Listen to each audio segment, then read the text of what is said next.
All right, so this is it. The final chapter to season 1 of Storm. It's the Thunder War arc. It is the end of it.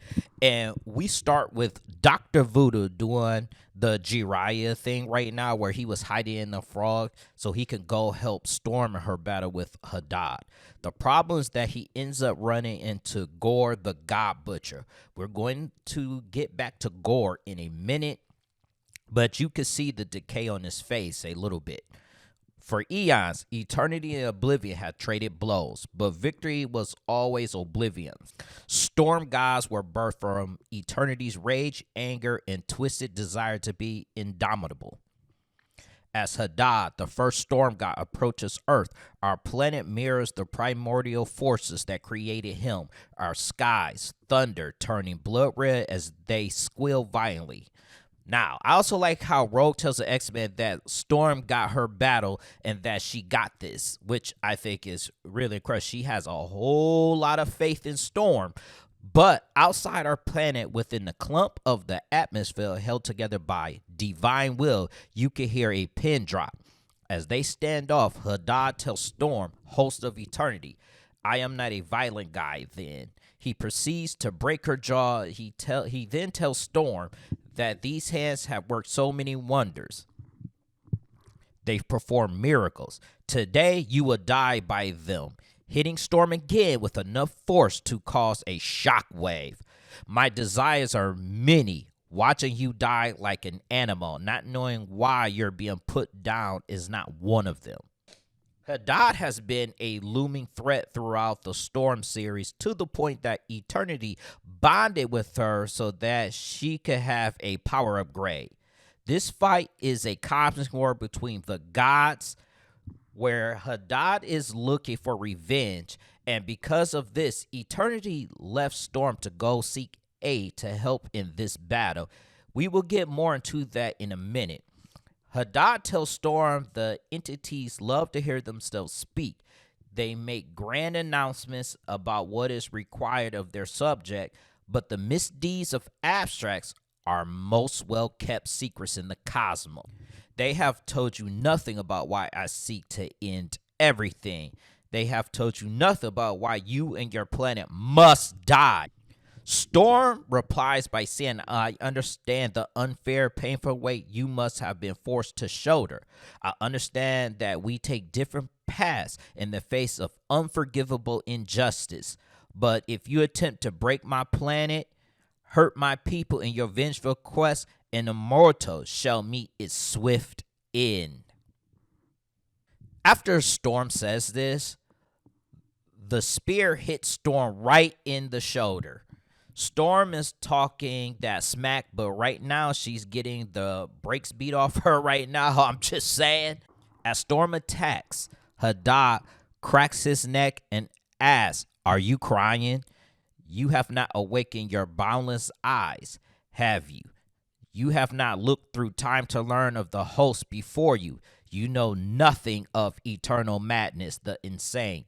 Eternal Hadad, the devastator. As it stands, you barely know the eternal Storm, the turbulent.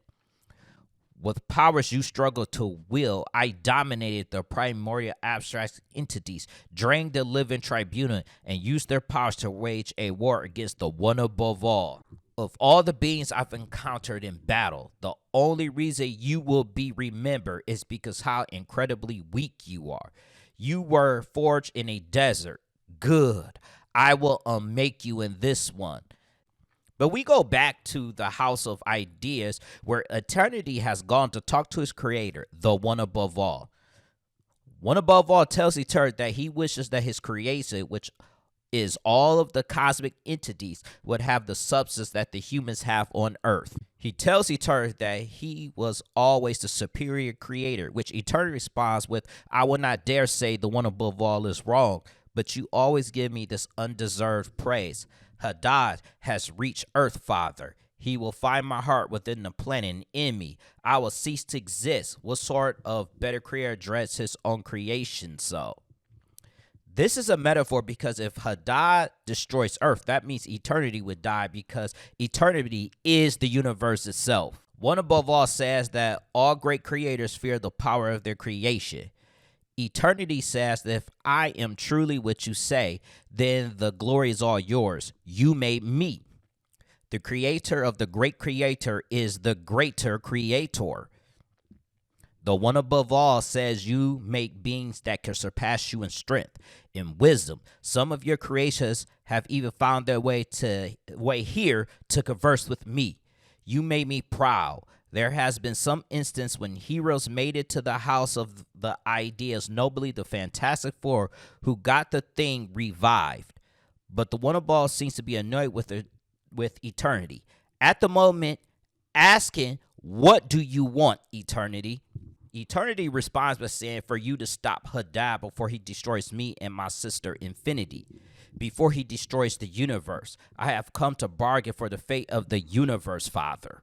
The one above all is not impressed. Those were your words when you barged into my bowl to interrupt my work. What have you brought to bargain with? What precious possessions do you own that my desire would be to separate you from it?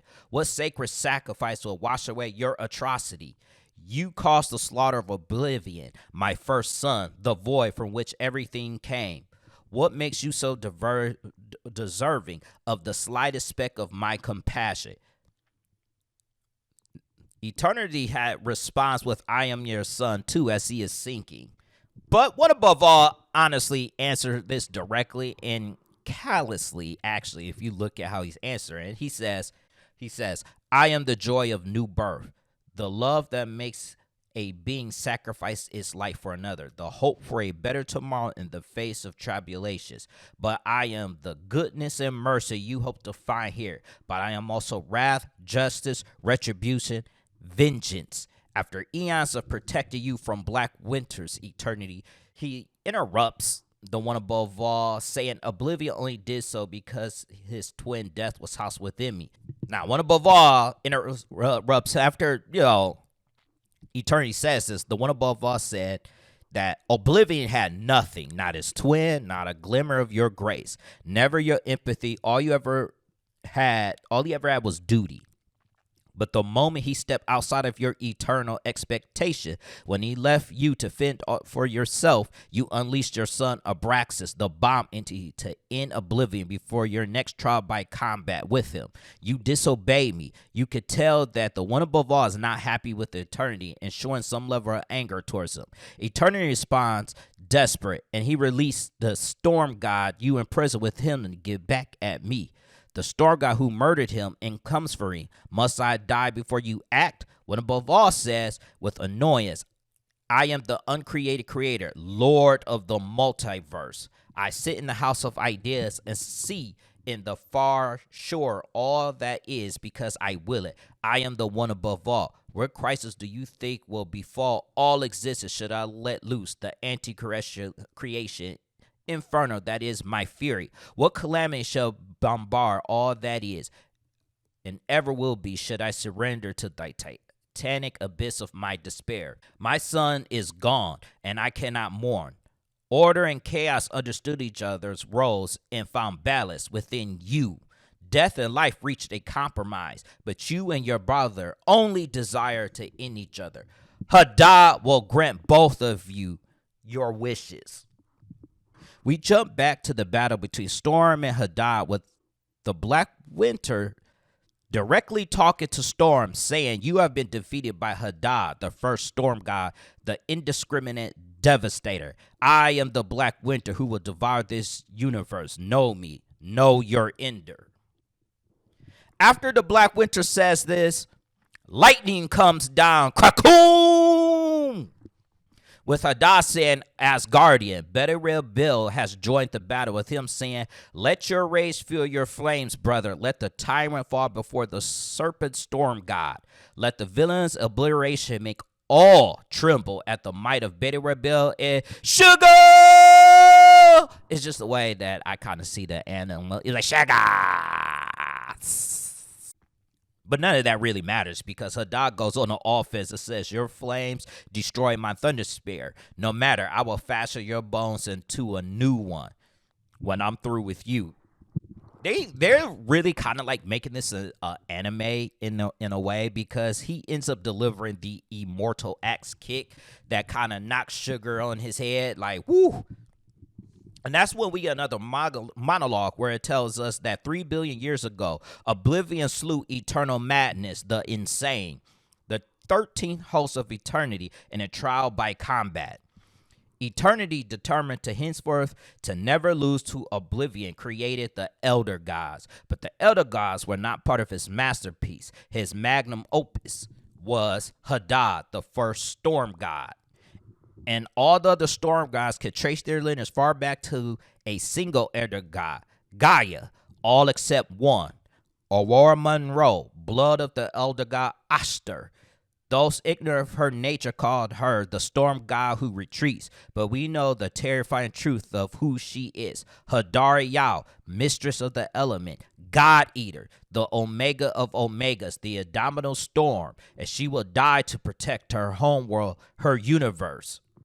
We jump back into the House of Ideas, where the One Above All addresses eternity and gives them some of the best advice an abstract can learn. He says, our creations can seem so vastly dissimilar, but our experience as creators can be all too familiar.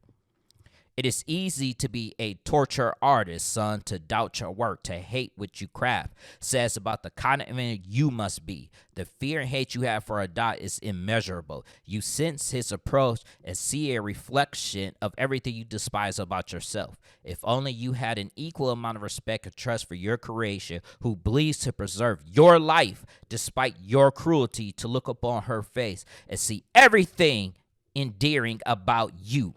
You can never defeat Oblivion, yet it being you crafted achieved the impossible. A word of advice from this creator: love your creation as I love you dearly. Now, this gave Eternity an epiphany about how he's been going about things as of late. And it is stated that with the One Above All echoing in his mind, Eternity returns to Storm's body. In the speed of thought, Storms and Eternity consciousness, powers, identities merge into the supercosmic being known as the Eternal Storm, demanding and giving the other forgiveness, understanding, and grace. Eternity submits his will in this form to the control of our hero, our universe's deadliest warrior. Storm summons Abraxas to herself, which the entity tells Storm that Infinity, the Never Queen, and the Phoenix Rush will aid her in the battle with Hadad, because Hadad is becoming too powerful for Storm to fight alone. But Storm is like, F all that crap. She'll end this battle alone, and she takes forward to Hadad. And then we get another monologue, as always. This is like a monologue episode when it says that when storm gods of a certain caliber brawl, it is easy to compare the bout to those beings who wield Herculean strength. But the comparison lacks nuances. What would appear as brute force to the untrained eye is the skillful manipulation of the cosmic elements. When storm gods knock their victims to the ground, they keep them glued to the surface of the planet by exponentially increasing the gravitational pull of that region to match a black hole cluster. With control electricity running through their synapses, they accelerate their speed and reaction time. Every blow from their fist assaults a body with an atmospheric pressure that rivals the sun plasma core. Lesser beings would have died 1,000 times over. Hadad was no such being. Now Hadad is laying on the ground, blade up. He tries to plead with her, saying, look into your shared memories with eternity. See what eternity did to me, what the One Above All allowed him to do to me. See if you would not want to end them all too. The response Storm had was, I don't care about none of that. You aim to kill me and destroy my planet. Even then, I do not intend to end you. I will imprison you in a pocket dimension like all the other thunder gods before you. We get another monologue. You have been told many times that the universe is ever changing, ever expanding.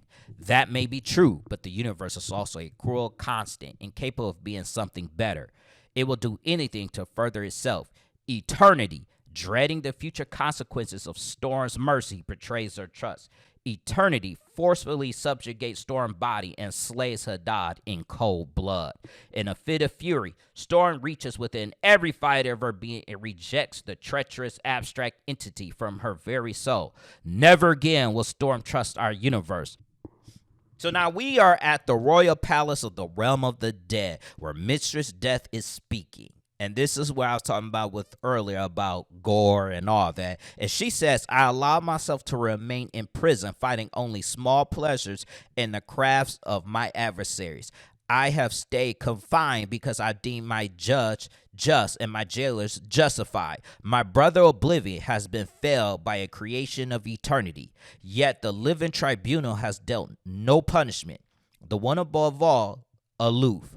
She has Dr. Voodoo. She says that is why I summoned you here, Necromancer. You will be my executioner blade, my avatar, the avatar of death, as we wage war all those responsible for taking my brother from me. You will be my battle general in the crusade to come, in the war above all. And I'm like, yo! So now Dr. Voodoo is going to be the avatar for death. I think that's fitting for Dr. Voodoo.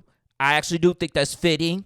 And I just like how some of the black characters in Storm is getting some form of power upgrade, but you know how Marvel is, black characters being too strong is sacrilegious for them. But you can see what makes this a saying is that you see Null and the Marvel Zombies, and I can't wait for season 2 because they consider this season 1. So I can't wait for Storm season 2, and I want to know what you think in the comment section below. Did you enjoy Storm season 1? I'm curious, and I'll catch you guys on the next one. Peace out, y'all.